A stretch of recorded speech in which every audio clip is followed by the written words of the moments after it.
Hi friends, welcome to Sakhi vlog. நம்ம subscriber ஒருத்தவங்க வந்து கொலக்கட்டை ரொம்ப பிடிக்கும், கொலக்கட்டை செஞ்சு போடுங்கன்னு சொல்லியிருந்தாங்க. அவங்களுக்காக செஞ்ச கொலக்கட்டை தான் இது. அவங்க வீட்டுக்கு வந்திருந்தாங்க, அவங்களுக்காக செஞ்சு கொடுத்தேன்.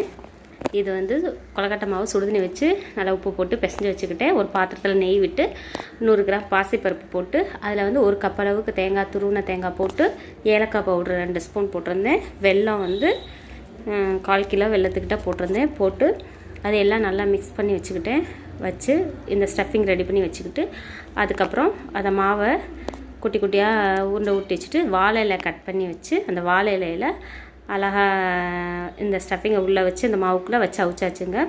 அந்த வாழை இலை கட் பண்ணி கொடுத்ததே அவங்க தான். அவங்க பேர் அசினா. அவங்களுக்காக செஞ்சது தான் இது. செம்மையாக இருந்துச்சுங்க. இந்த கொலக்கட்டை யாருக்கெல்லாம் பிடிக்கணும் கமெண்ட் பண்ணுங்கள். இந்த வீடியோ உங்களுக்கு பிடிச்சிருக்குன்னு நினைக்கிறேன். பிடிச்சிருந்தா நம்ம சேனலை சப்ஸ்கிரைப் பண்ணுங்கள், லைக் பண்ணுங்கள், கமெண்ட் பண்ணுங்கள், ஷேர் பண்ணுங்கள். இந்த மாதிரி ரெடி பண்ணியாச்சுங்க. ரெடி பண்ணி இட்லி பாத்திரத்தில் வச்சு அதை அவிச்சாச்சுங்க. ஆவி வர விட்டு எடுத்தோங்க. ரொம்பவே அவ்வளோ ஆவி வந்ததுக்கப்புறம் ஓப்பன் பண்ணி பார்த்தா அவ்வளோ வாசனையாக அருமையாக இருந்துச்சுங்க. ரொம்பவே டேஸ்ட்டும் பிரமாதமாக இருந்துச்சு. நீங்களும் உங்கள் வீட்டில் இந்த மாதிரி ட்ரை பண்ணி பாருங்கள். கொலக்கட்டை யாருக்கெல்லாம் பிடிக்கணும். இங்கே பாருங்கள், நல்லாவே ஆவி வந்துருச்சு.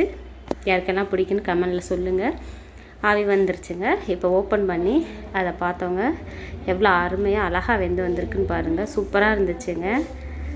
ஓப்பன் பண்ணி பார்க்கும்போதே அவ்வளோ அழகாக இருந்துச்சுங்க. எனக்கு ரொம்ப பிடிச்சிருந்துச்சு. அவங்களுமே சாப்பிட்டு பார்த்துட்டு டேஸ்ட் ரொம்பவே அருமையாக இருக்குது, நல்லாயிருக்குன்னு சொல்லியிருந்தாங்கங்க. இங்கே பாருங்கள் எந்த அளவுக்கு அழகாக வந்திருக்குன்னு. நல்லா இருந்துச்சுங்க. டேஸ்ட்டுமே பிரமாதமாக இருந்துச்சு. நெக்ஸ்ட் ஒரு வீடியோவில் பார்ப்பாங்க. பாய்.